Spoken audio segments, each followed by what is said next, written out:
میرے پیر ہواؤں میں رہتے مجھے اپنے شوہر کی محبت پر خدا کے وجود کی مانند یقین تھا۔ میں سمجھتی تھی کہ دنیا الٹی گھوم سکتی ہے، سورج مغرب سے نکل سکتا ہے، مگر میرا شوہر نہیں بدل سکتا۔ 5 سال سکون سے گزرے۔ میرے سرتاج کے پاس بے اندازہ دولت تھی جو انہیں وراثت میں ملی تھی۔ یہی دولت بالآخر میرے اور ان کے درمیان جدائی کا سبب بن گئی۔ 5 سال بعد بھی اولاد نہ ہوئی تو ان کے رشتہ داروں نے محی الدین کے کان بڑھنے شروع کر دیے کہ صاحب یہ بے اندازہ دولت کدھر جائے گی، اس کا وارث کون ہوگا، یہ ایروں غیروں کے نصیب ہو جائے گی۔ عورت بانجھ ہو تو مرد کو وقت پر شادی کر لینی چاہیے، بڑھاپے میں کریں گے تو اولاد کی خوشیاں کب دیکھیں گے۔ میرا شوہر رشتہ داروں کی یہ باتیں سنتا، میں بھی سنتی اور ہنس دیتی، کہتی کہ ان لوگوں کا تو دماغ خراب ہے سائیں، اگر عورت کو اولاد نہ ہو تو مرد دوسری شادی کر لیتا ہے، اگر معاملہ الٹا ہو تو کیا عورت بھی دوسرے مرد کا انتخاب کر سکتی ہے؟ اصل بات تو یہ تھی کہ مجھے یقین تھا کہ میرے اولاد نہ ہونے کی وجہ سے یہ کبھی نہیں ہو سکتا کہ میرا شوہر میری محبت کو بلا کر کسی اور عورت کو بیاہ لائے۔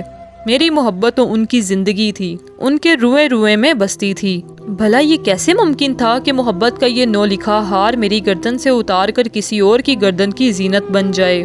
عورت بھی مرد کے بارے میں کس قدر خوش فہمیوں میں مبتلا رہتی ہے، نہیں جانتی کہ اس ہستی کو بدلتے دیر نہیں لگتی۔ جہاں عورت کی محبت چٹان کی طرح مضبوط ہو سکتی ہے، وہاں مرد کی محبت محض مصلحت بھی تو بن سکتی ہے، اور کسی روز بھی اس کی نیت بدل سکتی ہے۔ کسی خوبصورت عورت کو دیکھ لے تو اس کا دل قابو میں نہیں رہتا، جبکہ شریف عورت ہمیشہ ایک مرد کی محبت کو ہی اپنی زندگی کا حاصل سمجھتی ہے، خواہ اس کی نظروں کے سامنے کتنے ہی مرد کیوں نہ گزر جائیں۔ ایک دن کسی نے خبر دی کہ محی الدین نے دوسرا بیاہ رچا لیا ہے۔ یہ انکشاف میرے لیے ایسا ہی تھا جیسے ہیروشیما اور ناگاساکی پر ایٹم بم گرا دیا گیا ہو۔ میرے دل کی زمین تو ایسی جلی کہ پھر اس میں کسی قسم کی امید نہ رہی۔ ان کی یہ حرکت مجھ سے کب تک چھپتی؟ آخر کار مجھے بتانا پڑا۔ پھر ایک روز وہ دوسری عورت جو اب ان کی بیوی تھی کو گھر لے آئے۔ جو ہو چکا تھا اسے قبول کرنا تو ناگزیر تھا۔ میں اپنے شوہر سے محبت کرتی تھی، اس لیے محی الدین کو پریشان کرنا یا علیحدگی کا مطالبہ کرنا میرے لیے باعث تکلیف تھا، لہٰذا اس کڑوے گھونٹ کو پی کر خاموش ہو رہی۔